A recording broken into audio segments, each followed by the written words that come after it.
The stagecoach lay on its side like a dying beast, wheels still spinning slowly in the dust, when she opened her eyes to a world that made no sense. Blood trickled down her temple, and when she tried to remember her own name, there was nothing but a vast emptiness where her identity should have been. The sun beat down mercilessly on the Colorado mountains in the summer of 1876, and all around her lay the wreckage of a life she could not recall.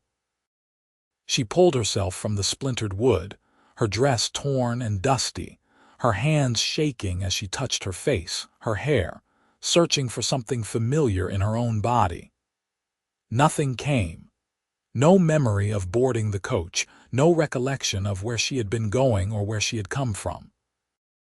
The driver lay motionless 20 feet away, and she knew without checking that he was gone.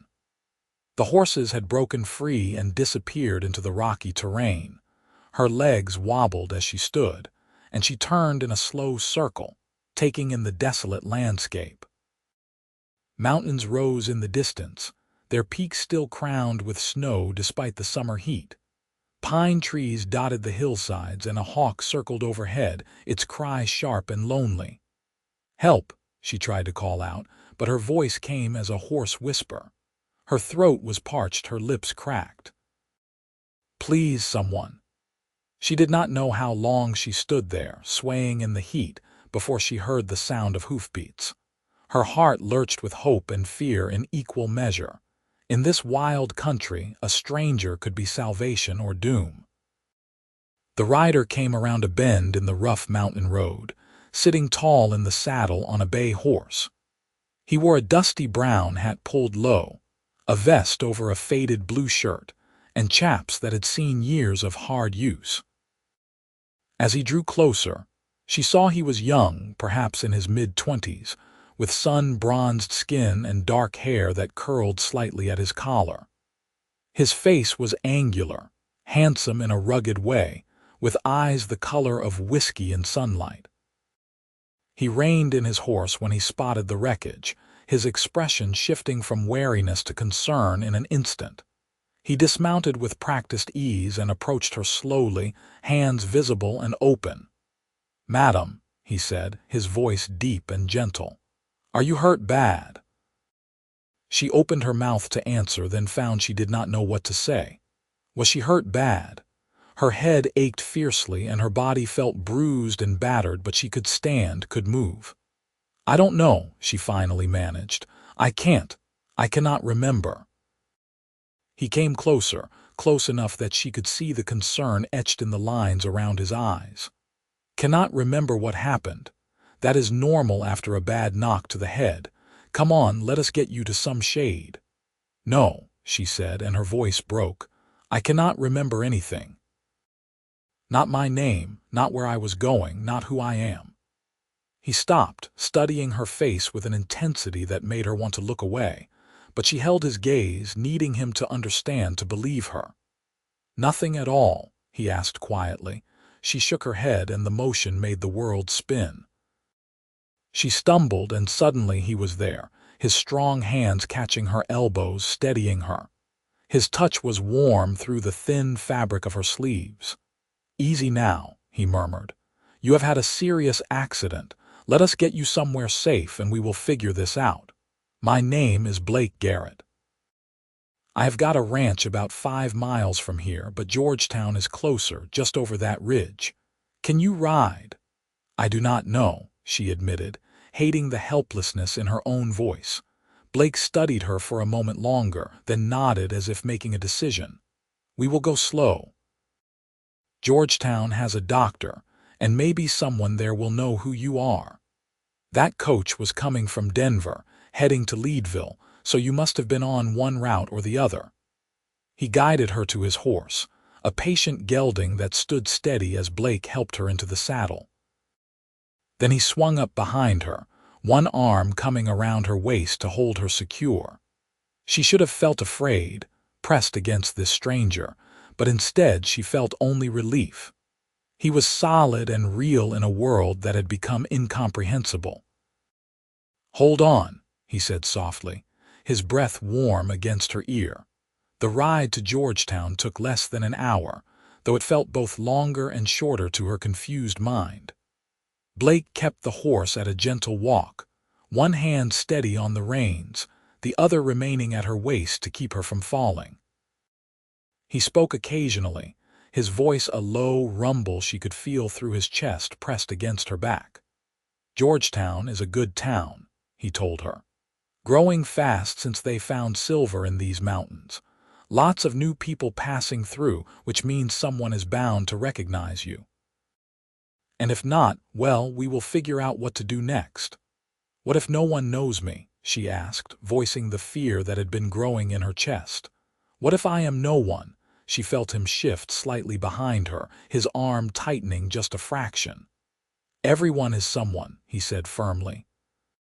"Even if you cannot remember right now, you are still someone. And if no one in Georgetown knows your name, then I will help you build a new one." The words struck something deep inside her, brought tears stinging to her eyes. She blinked them back fiercely, unwilling to break down completely, but his kindness touched a raw place in her chest. Georgetown emerged from the mountain valley like something out of a dream. The town sprawled along Clear Creek, wooden buildings painted in bright colors despite the dust that coated everything. The main street bustled with activity, even in the afternoon heat. Miners in dirty clothes mingled with businessmen in suits, and freight wagons rumbled past smaller carriages. The sound of a piano drifted from one of the saloons, competing with the rhythmic clang of a blacksmith's hammer. Blake guided his horse down the main street, drawing curious looks from passers-by. She knew they made an odd picture, a dusty cowboy with a battered woman seated in front of him. She felt their stares like physical touches and shrank back against Blake's solid presence. "It is all right," he murmured. "Doc Patterson's place is just ahead. He will take care of you." The doctor's office was a neat wooden building with a painted sign hanging above the door. Blake dismounted first, then reached up to help her down. Her legs nearly gave out when her feet hit the ground, and again his hands steadied her. A bell chimed as they entered the office. The front room was clean and orderly, with chairs along one wall and a desk in the corner.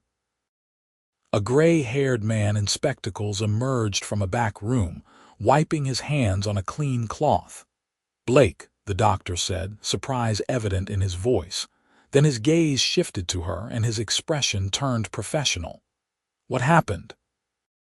"Found her at a stagecoach wreck about 5 miles south," Blake explained. "Driver is dead. She has a head injury and cannot remember who she is."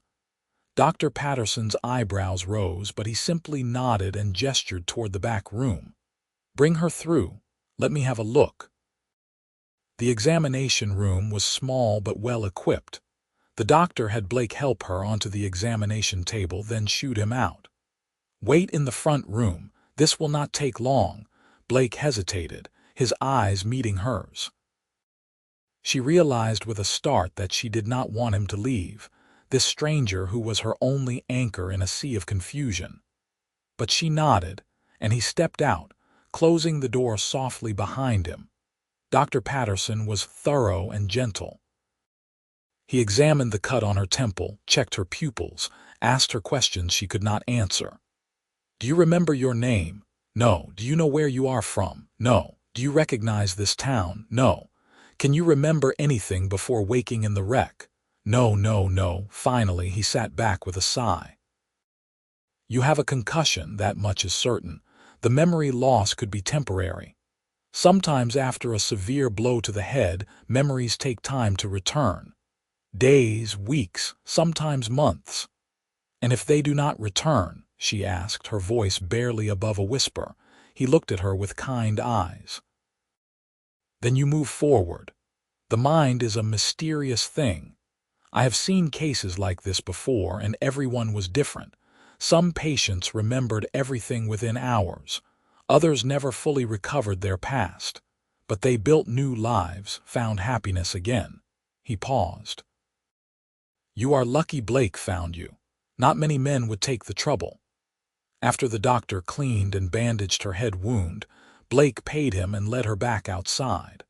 The late afternoon sun cast long shadows across the street, and the mountain air was beginning to cool. She had no money, she realized suddenly. No possessions except the torn dress she wore. She had nothing and no one. "Come on," Blake said, as if reading her thoughts. "Let us find the sheriff. Maybe he knows something about the coach or its passengers." The sheriff's office was 2 blocks down, a sturdy building with bars on the windows.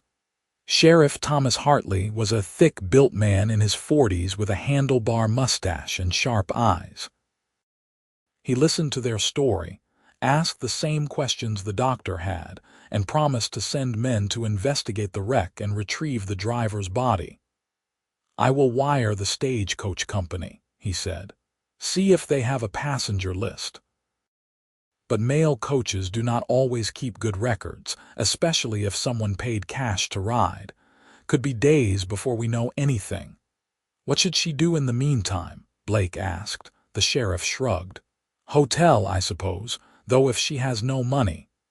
He trailed off, the implication clear. Blake was quiet for a long moment, then nodded as if coming to a decision. "She can stay at my ranch. I've got a housekeeper, Rosie, who lives in the main house. It would be proper enough, and that way she will have a place to rest while we figure this out." The sheriff looked between them, then shrugged again. "That is between you two. I will send word if I learn anything." Outside the sheriff's office, Blake turned to her. "I know this is not ideal, staying with a stranger, but my ranch is the Bar G, about 5 miles south of here. Rosie has been keeping house for me since my mother passed 2 years ago.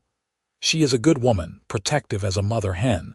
You would have your own room and you would be safe. I promise you that." She looked at him, this man who had appeared out of nowhere to help her. His face was open and honest, his eyes steady on hers. She had nothing and no one else. And despite barely knowing him, she felt she could trust him. Maybe it was foolishness, but what choice did she have? "Thank you," she said softly. "I do not know how to repay such kindness." "No repayment needed," Blake said firmly. "Now, we need to get you some supplies before we head out. A change of clothes at least, and some basic necessities." He took her to the general store, where a plump woman named Mrs.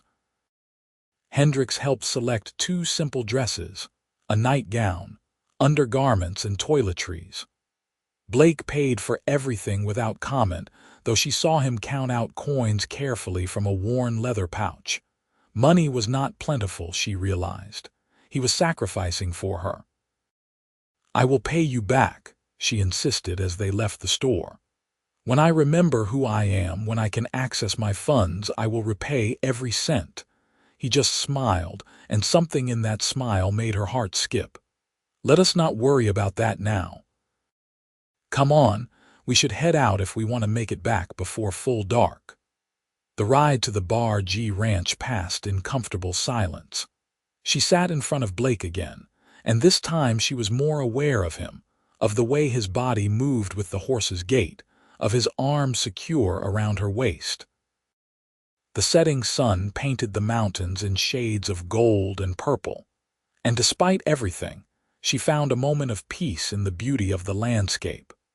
The ranch appeared as they crested a rise, a cluster of buildings nestled in a valley with mountains rising behind. The main house was a solid 2-story structure built of logs and painted white, with a wide porch wrapping around the front. A barn stood to one side, along with several other outbuildings. She could see cattle grazing in distant pastures, and horses moving in a corral near the barn. As they approached, a woman emerged from the house, wiping her hands on her apron. She was in her 50s, with graying brown hair pulled back in a bun and a weathered face that spoke of years of hard work and laughter. "Blake Garrett, where have you been?" she called out. "Supper is ready and getting cold, and you know I do not like—" "Oh."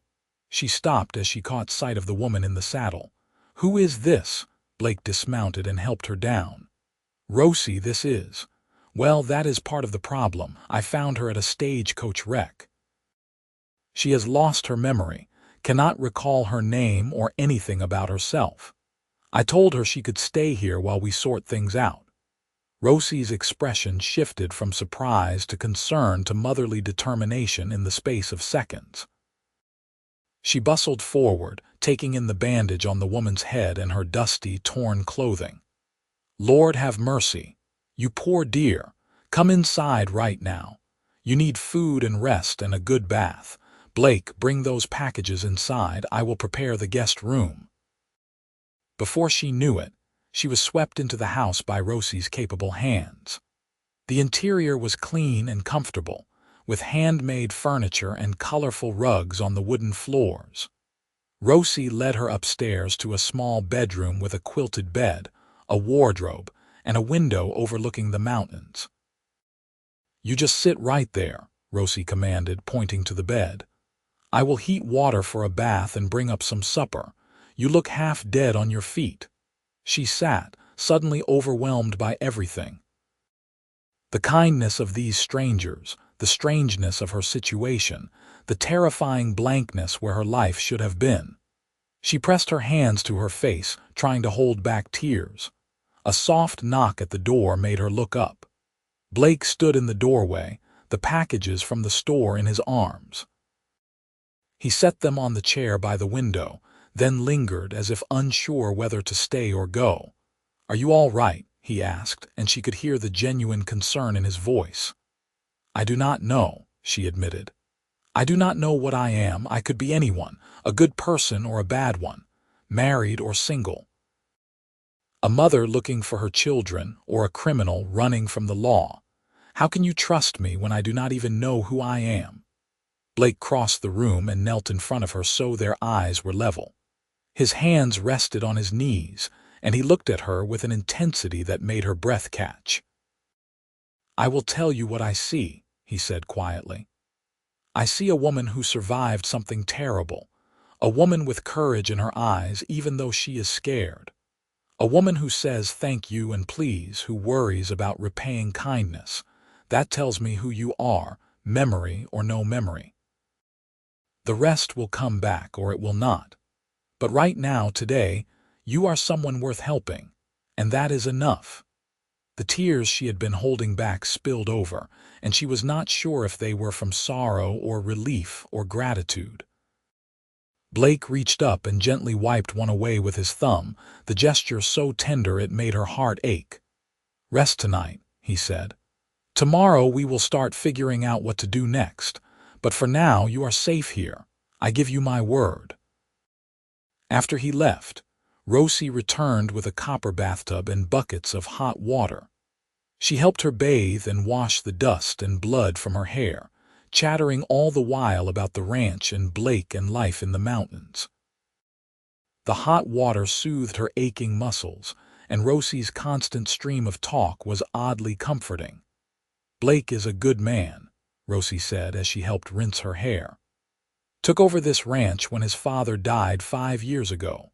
His mother, bless her soul, passed 2 years back from pneumonia. It hit Blake hard, losing both parents so young. He has run this place alone since then, except for a couple of ranch hands who help with the cattle. Works himself to the bone, that boy does. Never takes time for himself, never thinks about settling down.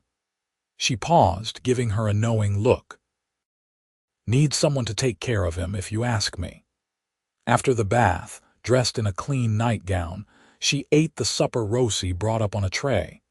Beef stew with vegetables, fresh bread, and apple pie. The food was delicious, and she realized she could not remember the last time she had eaten. That morning, the day before, there was no way to know. She climbed into bed as darkness fell outside the window, exhausted beyond measure. The bed was soft, the quilts warm, and she could hear the sounds of the ranch settling for the night.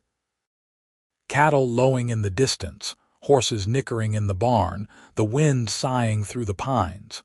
It was peaceful, and despite everything, she felt safe. Sleep came quickly, pulling her under into darkness. She dreamed of the stagecoach tumbling, of screaming and the sound of splintering wood. But through it all, she heard a voice calling her, telling her to hold on, to keep fighting. The voice was familiar somehow, though she could not place it. When she woke in the gray light of dawn, tears wet on her cheeks, the voice had faded to memory, and she was alone again with her nameless self. A knock at the door brought her fully awake. "Come in," she called, sitting up and pulling the quilts around her. Rosie entered with a breakfast tray and a smile. "Good morning, dear. How did you sleep?" "Well enough," she replied, not wanting to mention the dreams. "Thank you for everything." "Nonsense. Now eat up. Blake has gone into town to speak with the sheriff again, see if any news has come through. He will be back by noon." Rosie set the tray across her lap, then sat on the edge of the bed. "I have been thinking. We cannot keep calling you she and her. We need a name for you, at least for now." She had thought the same thing during the night. It felt wrong, having no name, as if she were a ghost haunting her own life. "What would you suggest?" Rosie tilted her head, studying her. "You have got lovely features, delicate like a flower. And that dark hair, so pretty. How about Mary or Margaret? Those are good, strong names." Something stirred at the mention of Margaret, not quite a memory, but a feeling, a sense of rightness. "Margaret," she repeated softly, "or Maggie for short."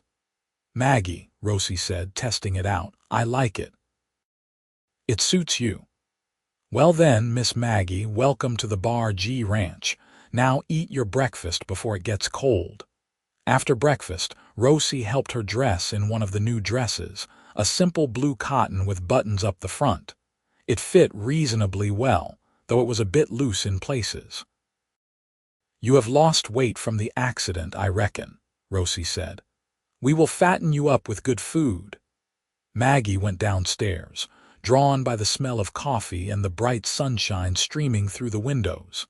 The kitchen was large and warm, with a cast iron stove and a long wooden table.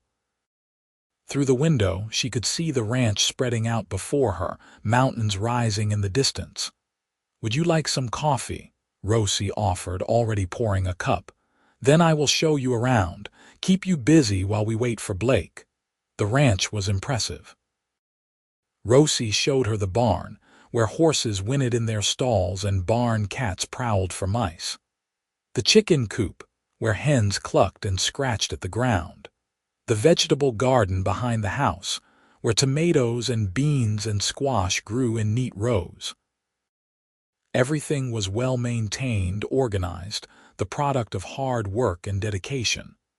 "Blake built most of this up himself," Rosie said with pride. "His father started the ranch, but Blake expanded it. Runs about 300 head of cattle now, sells beef to the mining camps and to Denver. It is a good operation, but it takes constant work. He is out before dawn most days, does not come in until after dark." They were walking back to the house when they heard hoofbeats.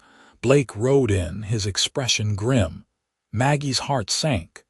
Bad news, then. He dismounted and tied his horse, then walked over to them. His eyes went to Maggie, and his expression softened slightly. "Morning. Rosie taking care of you." "Very well," Maggie said. "Did you learn anything?" Blake sighed, removing his hat and running a hand through his hair. The sheriff got a telegram back from the stagecoach company. The coach was headed from Denver to Leadville. They had 3 passengers listed, 2 men and 1 woman. The men were miners traveling together, already accounted for, got off at a way station before the wreck. The woman was listed as Miss Mary Porter, traveling from St. Louis to Leadville. Mary Porter. Maggie tested the name in her mind, waiting for recognition for anything, but there was only emptiness. "I do not know if that is me," she admitted. "It does not feel right, but nothing feels right." "The sheriff wired St. Louis," Blake continued, "asking if anyone knows a Mary Porter, if anyone has reported her missing. Could be days or weeks before we hear anything back, if we hear anything at all." "So what do I do?" Maggie asked, hearing the desperation in her own voice. "Just wait." Blake looked at her for a long moment, and she saw something shift in his expression, a decision being made. "You stay here," he said firmly. "For as long as you need to. We will keep checking for news, but in the meantime you have a home at the Bar G. Rosie needs help around the house anyway, and if you are up to it, there is always work on a ranch. It will give you something to do besides worry." "I cannot keep imposing on your kindness," Maggie protested, though her heart leaped at the offer. She had nowhere else to go, no one else to turn to. "It is not imposing if I am offering," Blake said. His eyes were warm, steady on hers. "Besides, I could use an extra pair of hands around here. What do you say, Maggie?" He used the name so naturally, as if it had always been hers, and maybe it had. Maybe Maggie was who she was meant to be, regardless of who Mary Porter might have been. "All right," she said softly. "Thank you, Blake, for everything." He smiled then, a real smile that lit up his face and made him look younger. "Good. Now I have got to get back to work. We are moving cattle today, getting them to higher pastures for the summer. I will see you both at supper." He swung back into the saddle and rode off toward the distant pastures, and Maggie watched him go, feeling something warm and confusing stirring in her chest. "That boy," Rosie said fondly. "Heart as big as these mountains. Now come on, let us get started on the laundry. Might as well earn your keep, as Blake said." The days settled into a rhythm. Maggie helped Rosie with the household chores, learning to cook on the big cast iron stove, to churn butter, to tend the vegetable garden. Her hands, which must have been soft before the accident, grew calloused from work. But she found she liked it, the simple satisfaction of tasks completed, of being useful. Blake worked long hours but always made time to check on her, to ask how she was feeling, if any memories had returned.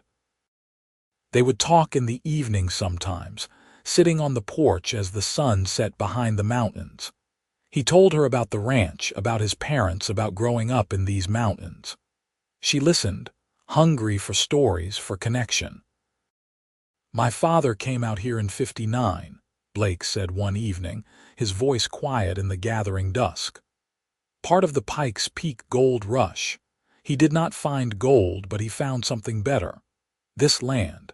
He saw the potential for ranching, filed a claim, and built this place from nothing.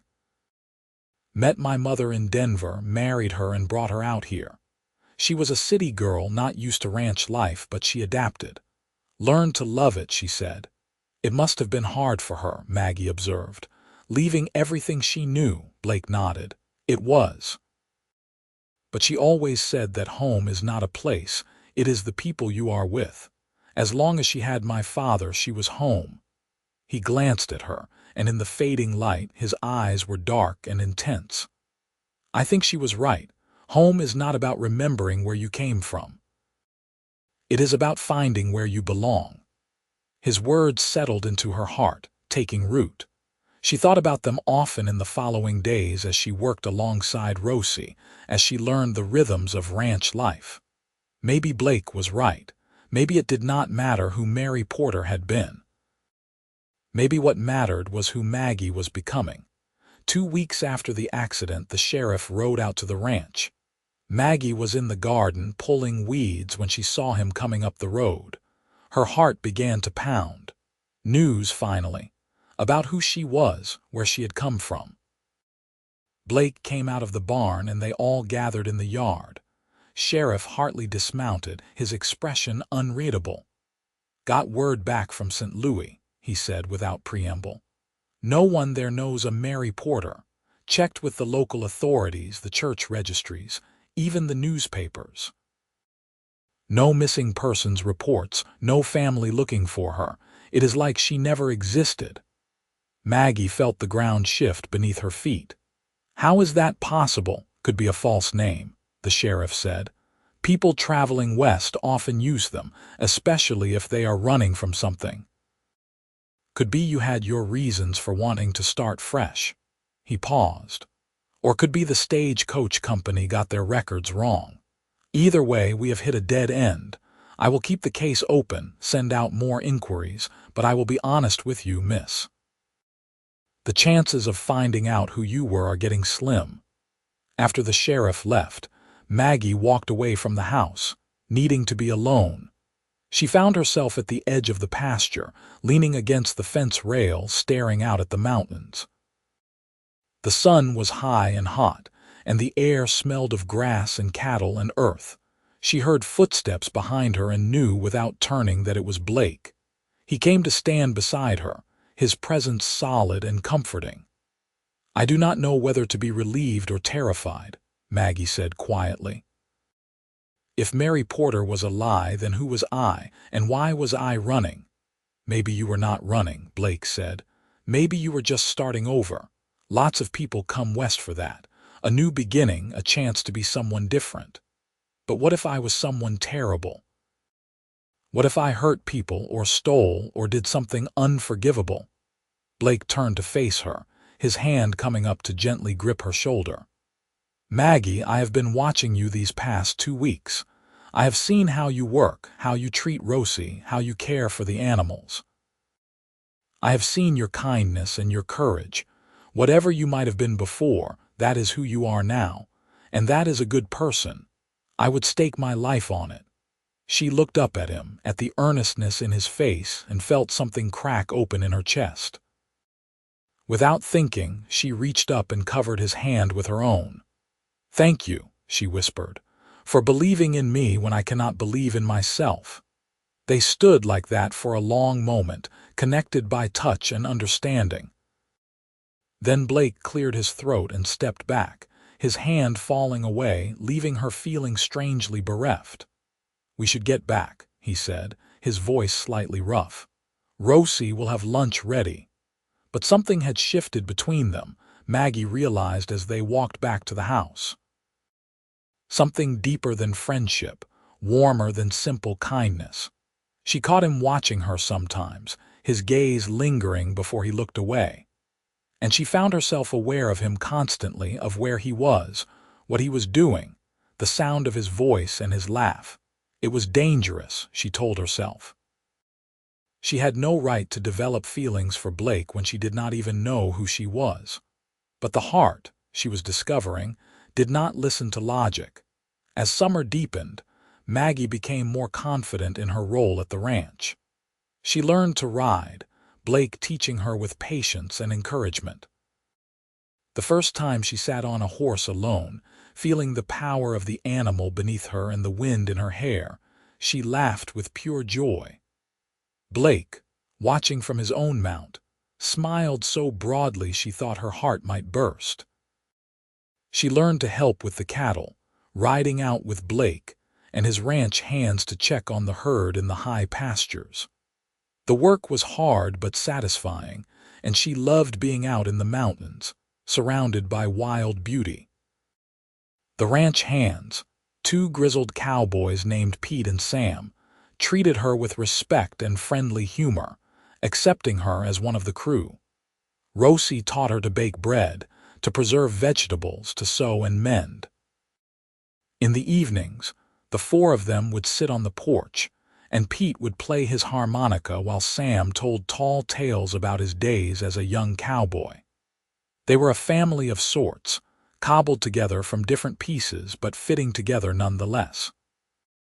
And through it all, Maggie's feelings for Blake grew deeper, stronger, until she could no longer deny them. She was falling in love with him, with his quiet strength and his gentle hands, with the way he treated his animals with kindness and his employees with respect, with his laugh and his smile and the way he looked at her when he thought she was not watching. But she said nothing. How could she? She had nothing to offer him, no past, no future, no certainty of who she even was. Blake deserved better than that. One evening in early August, a storm rolled in from the mountains. Thunder rumbled across the peaks, and lightning split the sky. The air turned electric, and the wind picked up, bending the trees and rattling the windows. Rosie and the hands went to bed early, but Maggie found herself too restless to sleep. She stood at her bedroom window watching the storm, A knock at her door made her turn. "Come in." Blake entered carrying an oil lamp. "Saw your light was still on. Thought you might be worried about the storm." "It is beautiful," Maggie said, turning back to the window. "Frightening, but beautiful." Blake came to stand beside her and they watched the lightning together. "Storms in these mountains can be fierce, but they pass. They always pass." "I wish I could remember," Maggie said suddenly, the words bursting out. "I wish I knew who I was, where I came from. I feel like I am living in a dream, like none of this is real." "It is real," Blake said firmly. He set the lamp down and turned her to face him, his hands on her shoulders. "Maggie, you are real. What you have built here, the person you are, that is real. The past does not matter." "It matters to me," she whispered, "because I cannot offer you anything without knowing who I am." The words hung in the air between them, and she saw the moment Blake understood what she was saying. His eyes widened, his breath catching. "Maggie," he said, and his voice was rough with emotion. "Do you think I care about your past? Do you think it matters to me who you might have been? I have watched you these past months. I have seen you laugh and work and grow. I have fallen in love with who you are right now today, not some ghost from a life you cannot remember." Her heart stopped, then started again, beating so hard she thought it might break through her ribs. "You love me." "I love you," Blake said, and now his hands came up to cup her face, his touch infinitely gentle. "I have been trying not to, telling myself it was too soon, that you needed time, but I cannot help it, Maggie, I love you." Tears streamed down her face, but they were tears of joy, of relief, of overwhelming emotion. "I love you too," she whispered. "I was so afraid to say it, afraid that I had no right." "You have every right," Blake said fiercely. "You have every right to be happy, to be loved, to build a life. And if you will let me, I want to build that life with you." He kissed her then, and it was like coming home. His lips were warm and sure on hers, and she wrapped her arms around his neck, pulling him closer. Outside, thunder crashed and lightning lit up the sky, but inside, there was only warmth and light and the feeling of being exactly where she belonged. When they finally broke apart, both breathing hard, Blake rested his forehead against hers. "Marry me," he said. "I know it is fast, I know people will talk, but I do not care. I want you as my wife, Maggie. I want to wake up next to you every morning and fall asleep beside you every night. Say yes." "Yes," Maggie breathed, laughing and crying at the same time. "Yes, Blake, I will marry you." They were married a week later in Georgetown, in the small church at the edge of town. Rosie stood as Maggie's witness, beaming with joy and dabbing at her eyes with a handkerchief. Pete and Sam were there, cleaned up and wearing their best clothes. Even the sheriff attended, giving his blessing to the unusual union. Maggie wore a simple white dress that Rosie had helped her make, with wildflowers from the mountain meadows in her hair. Blake wore a new suit, looking handsome and nervous and so full of love that it made her chest ache. They exchanged vows in front of the minister, promising to love and honor each other, for better or worse, in sickness and health, until death parted them. When Blake kissed her as his wife, sealing their union, Maggie felt complete for the first time since waking from the wreck. She might not know who Mary Porter had been, but she knew exactly who Maggie Garrett was. She was a rancher's wife, a woman who had found her home in the mountains of Colorado, a woman who was loved and who loved in return. The reception was held at the ranch, with half the town in attendance. There was food and music and dancing, and Maggie found herself laughing more than she had in months. Blake never left her side, his hand always on hers, his eyes always finding her in the crowd. As the sun set and the guests began to leave, Blake led her away from the celebration, up to the house and to his bedroom, which was now theirs. He had spent the past week cleaning and preparing it, adding feminine touches like a new quilt and curtains at the windows. "Are you happy?" he asked, pulling her into his arms. "I am more than happy," Maggie said, reaching up to trace the line of his jaw. "I am home." They made love that night with tenderness and passion, discovering each other, learning what brought pleasure and joy. Blake was gentle but thorough, making sure she felt cherished and desired. And Maggie, who had worried that she might not know what to do, found that her body remembered what her mind had forgotten. They fit together perfectly, moving in rhythm, building to heights of pleasure that left them both breathless and sated. Afterward, lying in Blake's arms with her head on his chest, Maggie felt at peace. The past did not matter. The future was uncertain. But the present, this moment, was perfect. Life as Blake's wife was everything Maggie had hoped for and more. She took over running the household completely, freeing Rosie to retire to a small cottage on the edge of the ranch property. She worked alongside Blake, learning the business side of ranching, keeping the books and managing supplies. She rode out with him to check on the cattle, and they would sometimes steal moments alone in the high meadows, making love under the open sky with the mountains standing guard around them. As autumn painted the aspens gold and the first snows dusted the peaks, Maggie began to notice changes in her body. Her courses stopped, and her breasts became tender. She felt tired in the mornings but exhilarated the rest of the day. She suspected what it meant but waited until she was certain before telling Blake. She chose a quiet evening in October, after supper when they were sitting on the porch watching the stars emerge. The air was crisp and cold, promising winter, and Blake had wrapped a blanket around both of them. "Blake," she said softly, "I have something to tell you." He turned to her, his eyes searching her face. "What is it?" "I am with child," Maggie said, and even saying the words filled her with joy and wonder. "We are going to have a baby." Blake's face transformed, moving through shock to disbelief to pure, radiant happiness. He pulled her close, kissing her deeply. "A baby," he breathed against her lips. "Maggie, are you sure?" "I am sure," she said, laughing at his excitement. "Come spring, you are going to be a father." They talked late into the night, making plans, dreaming about the future. Blake was adamant that she rest more, work less, take care of herself. Maggie argued but secretly loved his protectiveness. This baby, their baby, was proof that she could build a new life, that the past did not define the future. Winter came hard to the mountains that year. Snow piled high, and the temperatures dropped until water froze in the buckets overnight. Blake and the hands worked long hours keeping the cattle fed and safe, breaking ice in the water troughs, hauling hay to the pastures. Maggie stayed close to the house, keeping the fires burning and hot meals ready.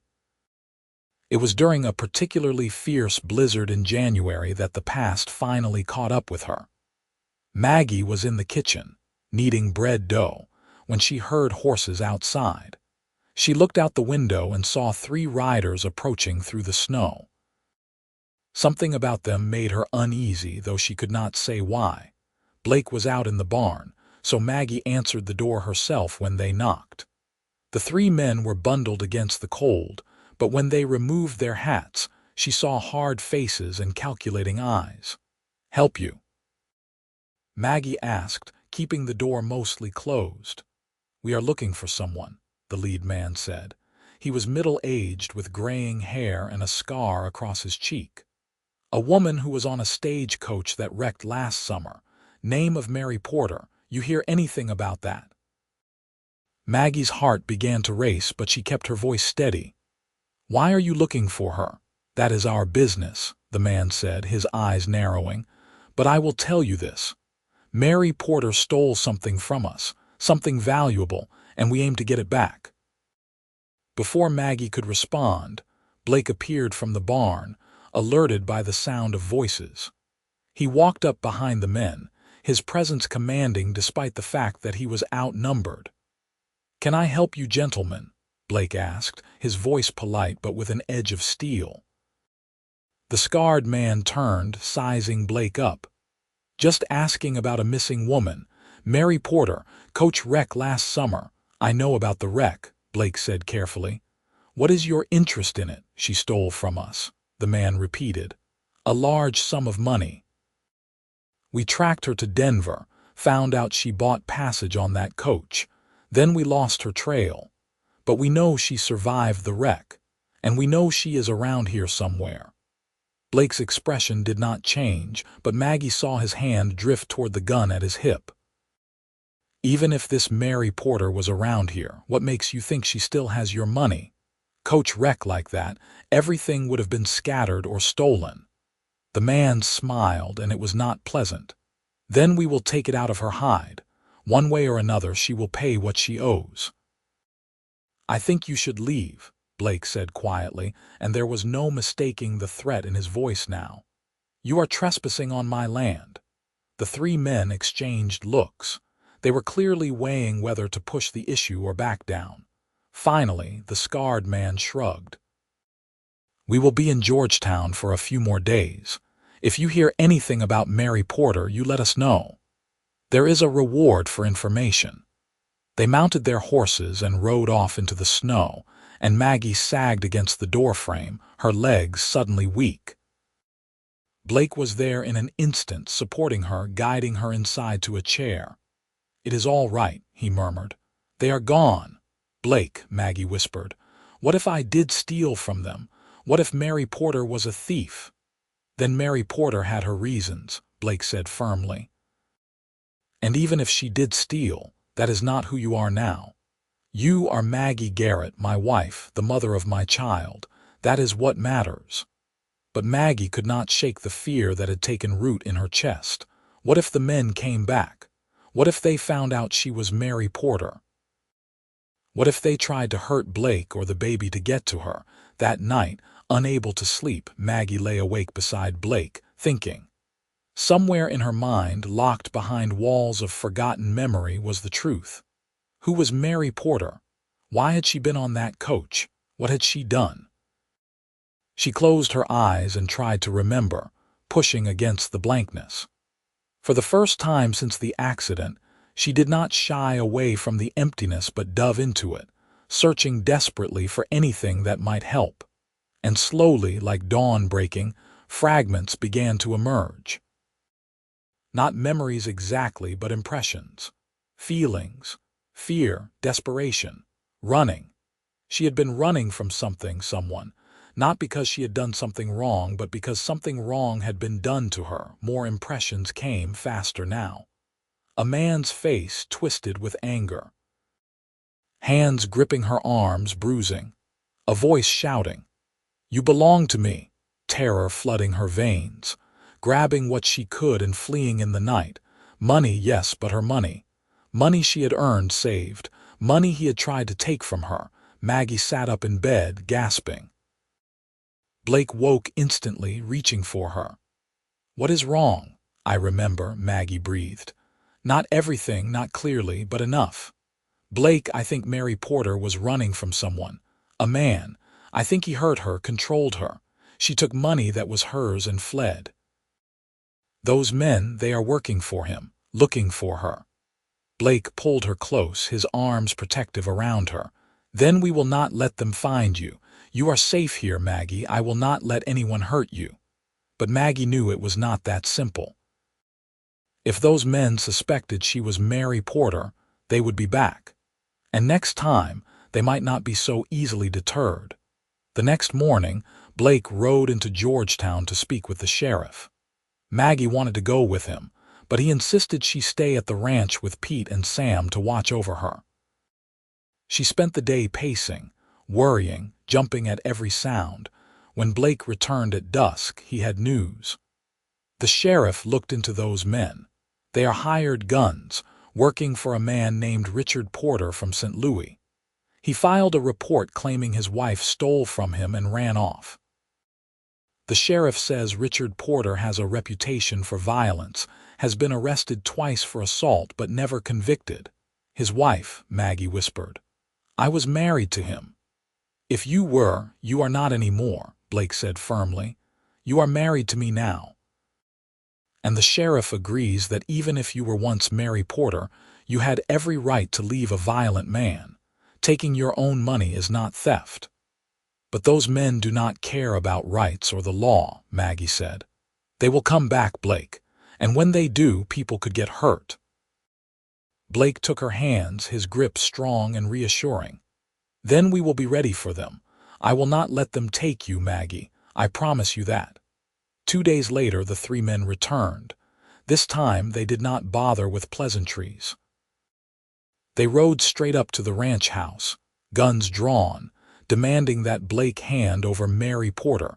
Blake had been prepared. He and Pete and Sam were armed, and they stood their ground in front of the house. Maggie watched from the window, her heart in her throat, one hand pressed protectively over her belly. There is no Mary Porter here, Blake said coldly. Just my wife, Maggie. Now get off my land before I fill you full of holes. The scarred man laughed. Your wife? That is convenient. Where did she come from, this wife of yours? That is none of your business. I think it is. I think your wife is Mary Porter, and I think you are going to hand her over or things are going to get ugly. Try it, Blake said, and his voice was like ice. Make a move and see what happens. The standoff lasted for long, tense moments. Then, from the road behind the 3 men, came the sound of more horses. The sheriff and 3 deputies rode into view, guns at the ready. That is enough, Sheriff Hartley called out. You 3 are under arrest for trespassing and threatening behavior. The scarred man's face flushed with anger. We have a legal right to recover stolen property. You have a piece of paper from a man in St. Louis claiming his wife stole from him, the sheriff countered. But I did some checking. Talked to people who knew the Porters. They all say Richard Porter was a violent drunk who beat his wife regularly. If she did take money and run, I do not blame her. And even if that woman was here, which I have seen no proof of, she would have legal protection as a victim of domestic violence. Now, you have 2 choices. You can ride out of here peacefully, or you can spend the night in my jail. What is it going to be? The 3 men looked at each other, weighing their options. Finally, the scarred man holstered his gun.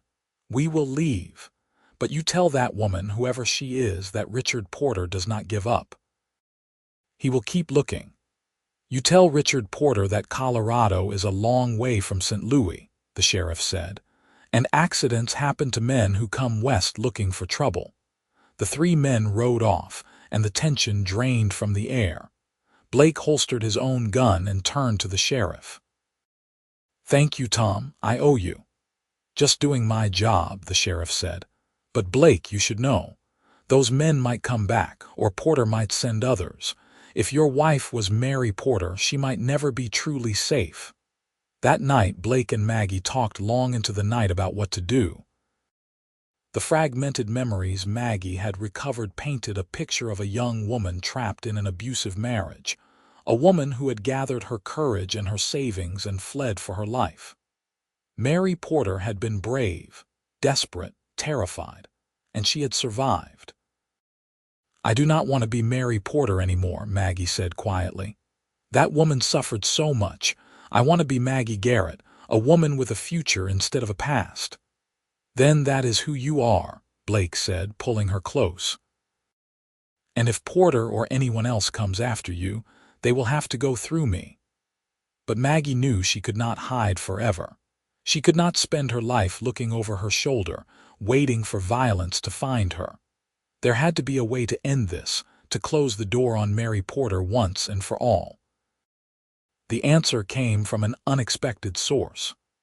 A week after the confrontation, a lawyer arrived at the ranch. He was a small, neat man with spectacles and a briefcase, and he introduced himself as Henry Morrison from Denver. I represent the estate of Richard Porter, he said, once they were settled in the parlor.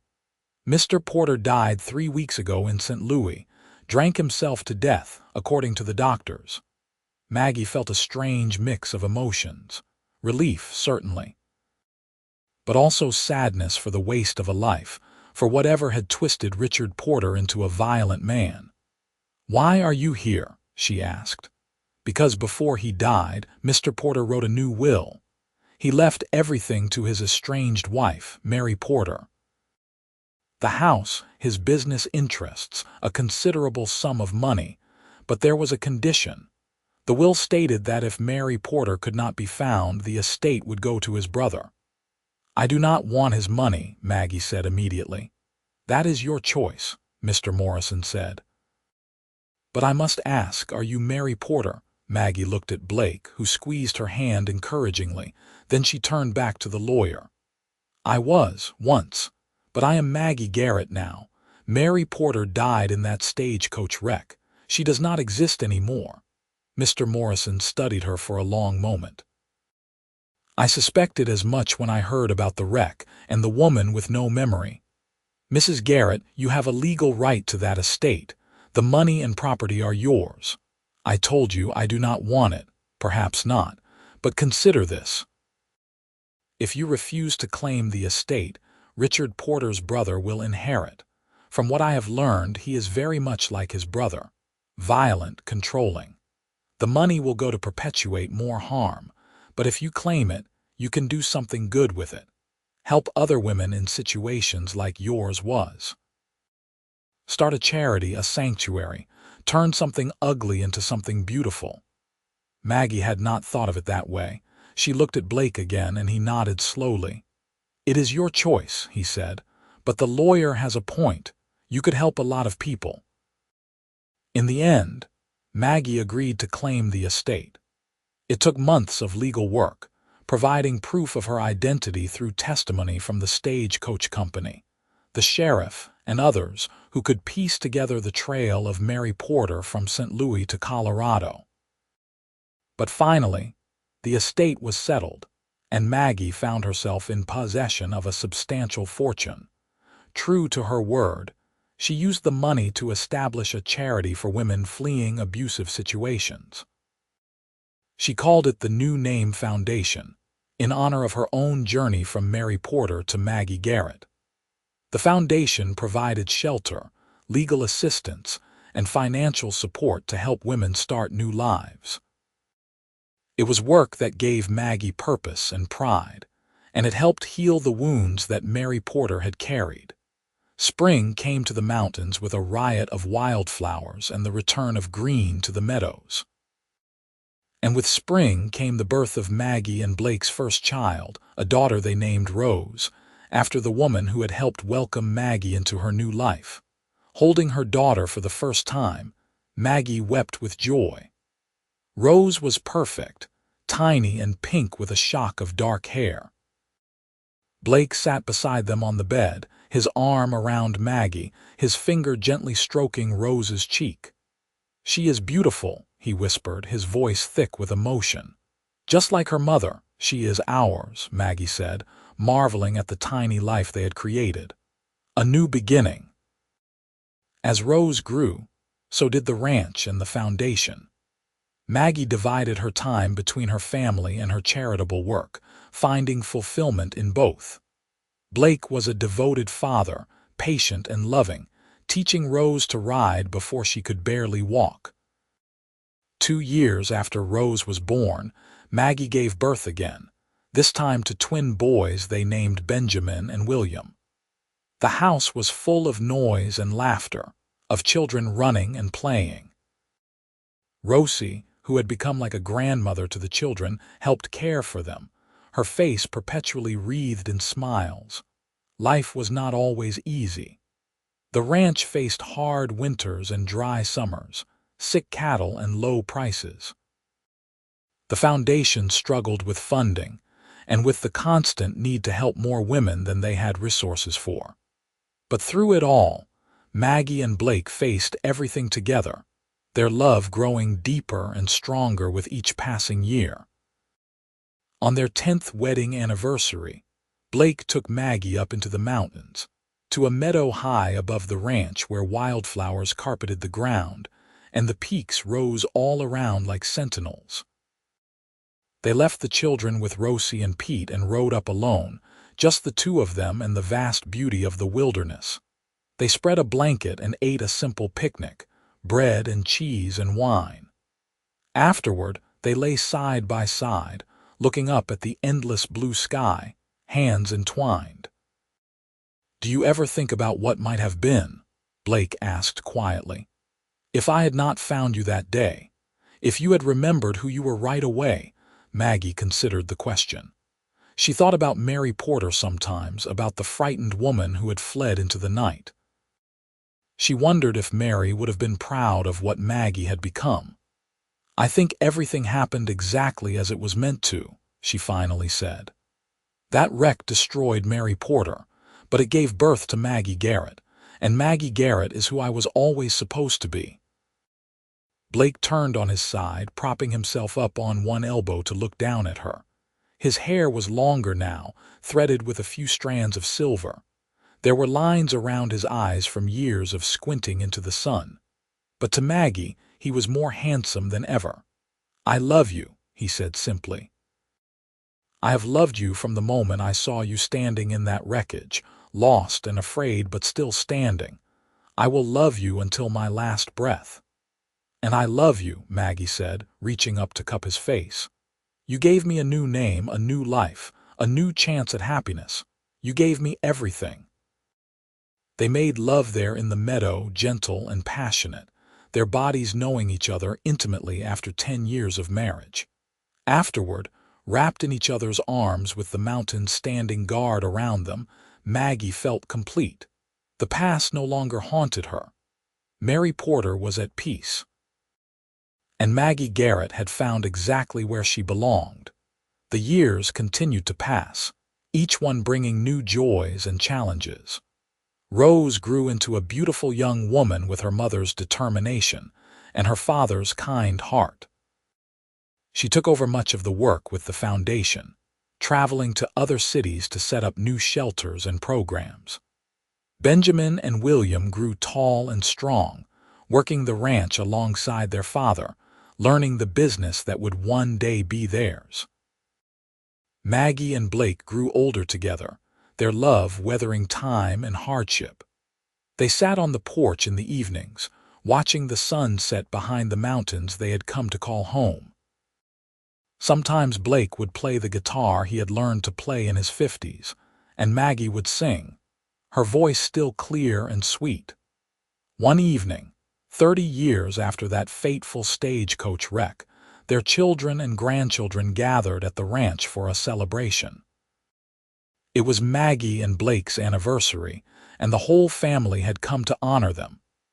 The house was full of noise and laughter, children running through the rooms, the smell of Rosie's cooking filling the air. Rosie herself was ancient now, in her 80s, but she still insisted on helping with the preparations. After dinner, when the younger grandchildren had been put to bed, and the others were playing cards and talking in the parlor, Blake took Maggie's hand and led her outside. They walked slowly down to the pasture fence, moving with the careful steps of age but still steady, still strong. The moon was rising over the mountains, painting everything in silver light. Blake put his arm around Maggie's shoulders and she leaned into him, fitting against his side as perfectly as she had 30 years ago. "You have any regrets?" Blake asked, his voice soft in the darkness. Maggie thought about the question seriously.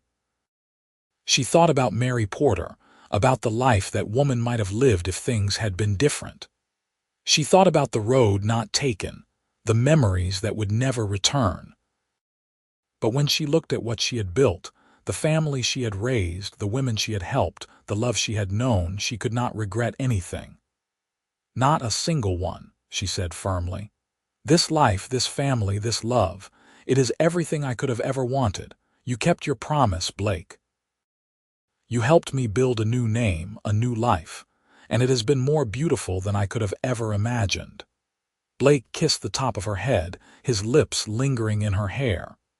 "You did that yourself, Maggie. I just gave you a place to start. Everything else, that was all you." They stood there for a long time, wrapped in each other's arms, listening to the sounds of their family inside the house and the wind sighing through the pines. The mountains rose around them, eternal and unchanging, witnesses to the life they had built together. Maggie thought about that day so long ago when she had woken from the wreck with no name, no past, no future. She had been terrified, lost, alone. But a cowboy had found her and offered her something more precious than gold. He had offered her hope. He had offered her a chance to become who she was meant to be, and she had taken that chance with both hands and built a life more beautiful than any she could have remembered. She had found love, family, purpose, and peace. She had helped other women find their own new beginnings. She had raised children who would carry on that work. She had loved and been loved in return. The past did not define her. The wreck had not destroyed her. Instead, it had freed her to become Maggie Garrett, a woman who knew that home was not about where you came from but about where you belonged. And she belonged here in these mountains, with this man, in this life they had built together. As they walked back to the house, hand in hand, Maggie silently thanked Mary Porter for having the courage to run, to survive, to keep fighting. Because without Mary's struggle, Maggie would never have existed, and this beautiful life, full of love and purpose and joy, would never have been born. Inside, their family waited. Rose was showing her own daughters how to braid hair. Benjamin and William were talking cattle prices with their sons. Grandchildren were curled up on the sofas, fighting sleep. Rosie was directing the cleanup with military precision despite her age. It was chaos and noise and perfection. It was home. It was everything. Blake squeezed her hand, and when Maggie looked up at him, she saw her own contentment reflected in his eyes. "Ready to go back in?" he asked. "Always," Maggie said, and meant it with every fiber of her being. They walked into the house together, into the warmth and light and love. The door closed behind them, shutting out the cold night air. And somewhere in the darkness, the mountains stood silent watch, keeping their secrets, holding their memories, guarding the family that had been born from a wreck and a cowboy's kindness all those years ago. The story of Mary Porter ended in that stagecoach wreck on a dusty Colorado road. But the story of Maggie Garrett began that same day, when a woman with no name met a man willing to help her build a new one. And that story, full of love and hope and second chances, would echo through generations, a testament to the truth that sometimes the most beautiful lives are born from the ashes of the ones we leave behind. As the years continued to flow like the creek that ran through their property, Maggie and Blake entered their golden years with grace and gratitude. The ranch remained prosperous under Benjamin and William's management, and the foundation expanded to 6 states, helping hundreds of women each year find safety and new beginnings. Rose married a kind doctor from Denver, and they had 4 children who visited the ranch every summer.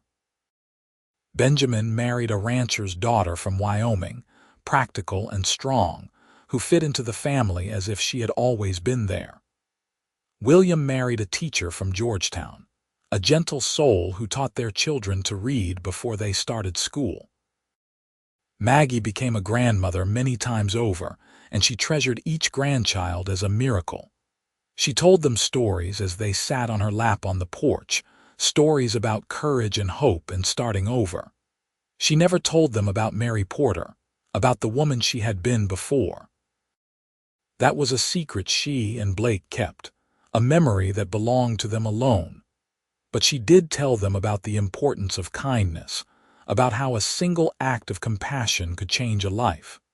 She told them about their grandfather who had stopped to help a stranger and had given her everything. She wanted them to understand that love was not just something you felt. It was something you did every day in small ways and large.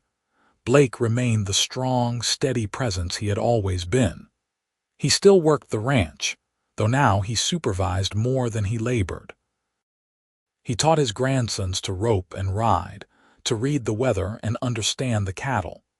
He taught his granddaughters the same things, insisting that ranch work knew no gender. Maggie loved watching him with the children, seeing the patience and love he poured into each interaction.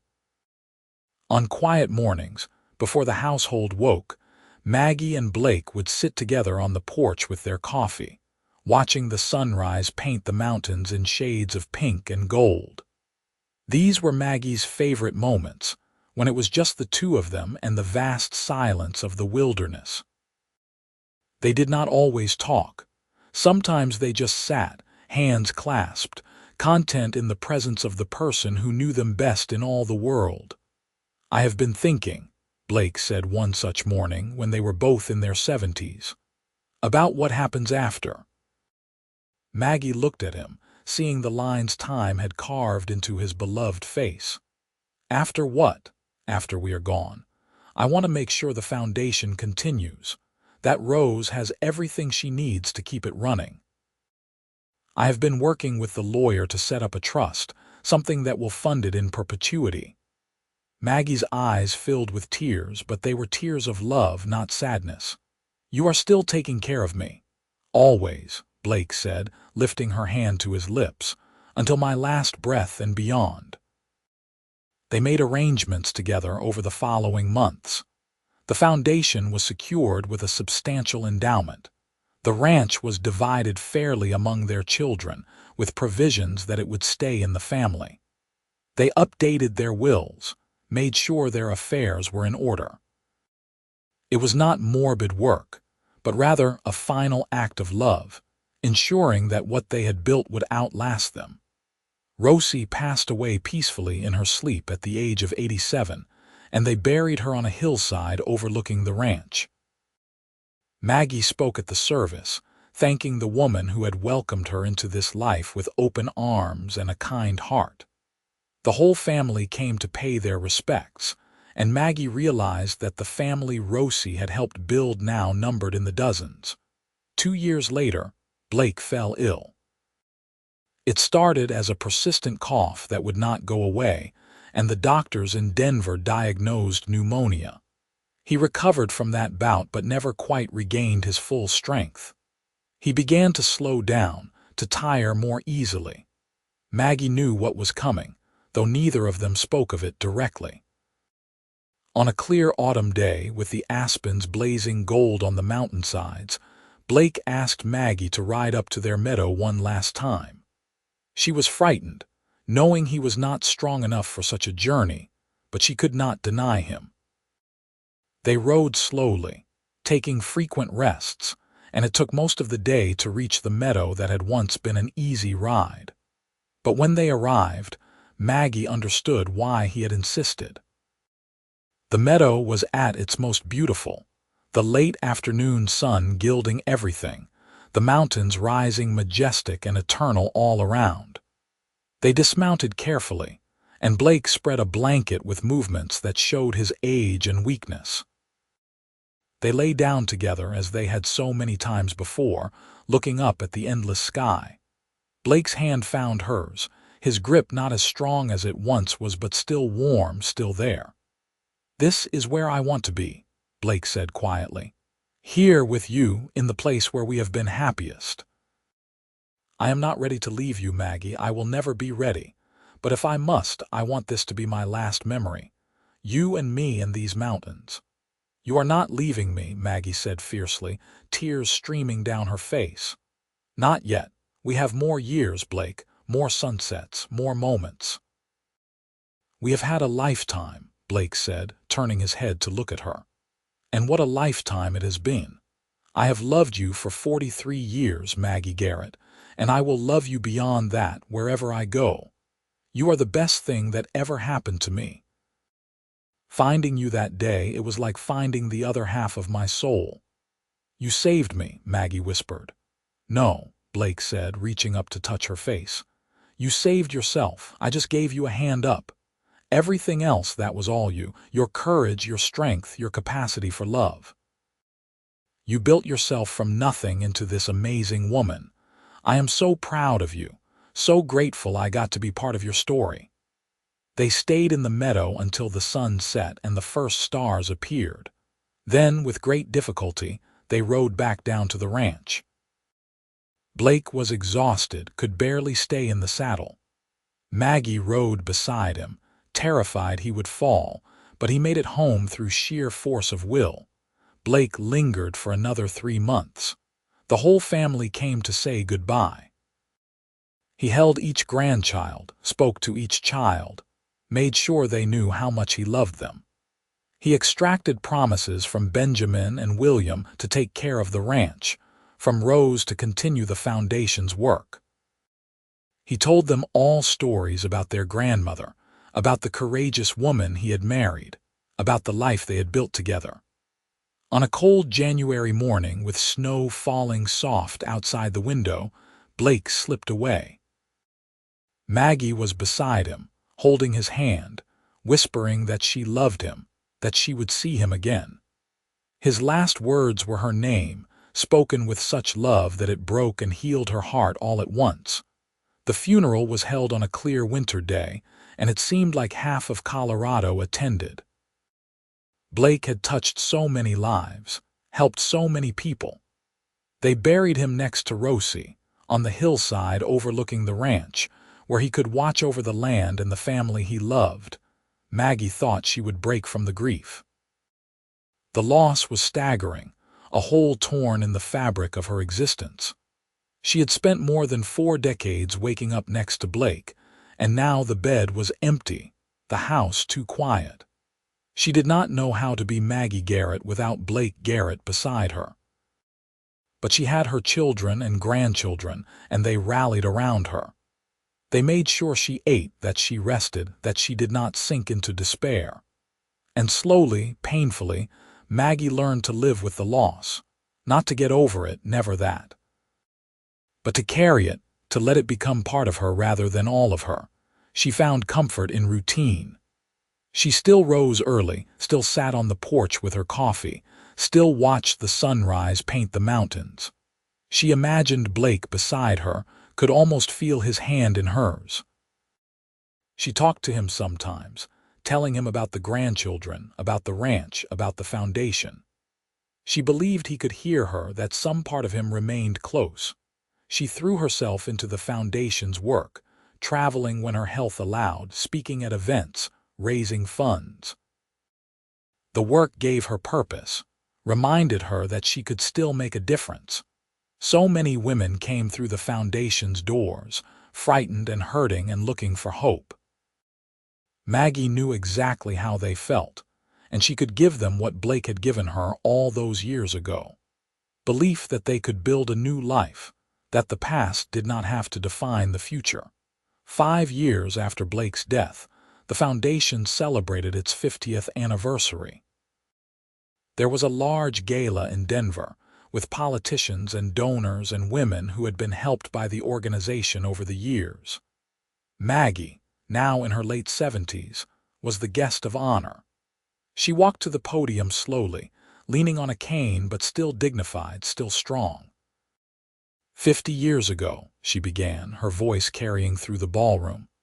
I woke up from a stagecoach wreck with no memory, no name, no idea who I was. I was terrified. But a kind man helped me. He told me that even if I could not remember my past, I could still build a future. He helped me become who I was meant to be. And in the process, I learned something important. We all have the power to start over, to become someone new. We all have the strength to survive and thrive, even after the worst trauma. The women who come through our doors are not broken. They are warriors. They are survivors, and it is our honor and our privilege to help them, just as I was helped so many years ago. The applause was thunderous, but Maggie barely heard it. She was thinking of Blake, of the promise she had made to herself to honor his memory by continuing the work they had started together. She was thinking of Mary Porter, that frightened woman who had stepped onto a stagecoach with only hope and desperation. She was thinking of how far she had come, how much she had overcome. That night, Alone in her hotel room, Maggie stood at the window looking out at the lights of Denver. The city had grown so much since that long-ago day when Mary Porter had boarded a coach here, fleeing for her life. Skyscrapers reached for the sky and cars filled the streets. The world had changed so much, but the fundamentals remained the same. People still needed compassion. Women still needed help. Love still mattered most of all. Maggie lived for another 8 years, long enough to see great-grandchildren born, to watch the foundation expand to 15 states, to know that the work she and Blake had started would continue long after she was gone. She remained sharp and engaged until the very end, surrounded by family who loved her fiercely. On a warm spring day, sitting on the porch of the ranch house where she had spent most of her life, Maggie Garrett closed her eyes for the last time. She was 86 years old, and she had lived a full, rich, meaningful life. Her last thoughts were of Blake, of the moment when he had found her in the wreckage and offered to help her build a new name. She remembered the love in his eyes, the strength of his hands, the warmth of his heart. And in that final moment, as she slipped away, Maggie Garrett was not afraid, because she knew that wherever she was going, Blake would be there waiting for her, and they would be together again, complete once more. They buried her next to Blake on the hillside, under the mountains they both had loved. The funeral was huge, with family and friends and women from across the country who had been helped by the foundation. Rose spoke, her voice strong despite her tears, talking about her mother's courage and grace. Benjamin and William stood stoic, honoring their father's legacy of strength. The grandchildren and great-grandchildren sang hymns, their voices carrying up into the clear mountain air. After everyone else had left, Rose stood alone at the grave. She thought about her mother, about the woman who had built such an extraordinary life from nothing. She thought about the legacy of love and compassion that Maggie Garrett had left behind. And she made a silent promise to continue that work, to help other women find their own new beginnings, to honor both her parents by living with the same courage and kindness they had shown. As the sun set behind the mountains, painting the sky in shades of gold and purple, a warm breeze stirred through the aspens. And if you listened very carefully, you might have heard something that sounded like laughter, like two voices joined in joy, like love eternal and unbreakable. The mountains stood silent witness, as they always had, keeping their secrets, guarding their memories, watching over the ranch where a woman with no name had found everything that mattered. And in that place, in those mountains, the story of Maggie and Blake Garrett would live on forever, a testament to the power of kindness, the strength of love, and the truth that sometimes the most beautiful life is the one we build after everything else has fallen apart.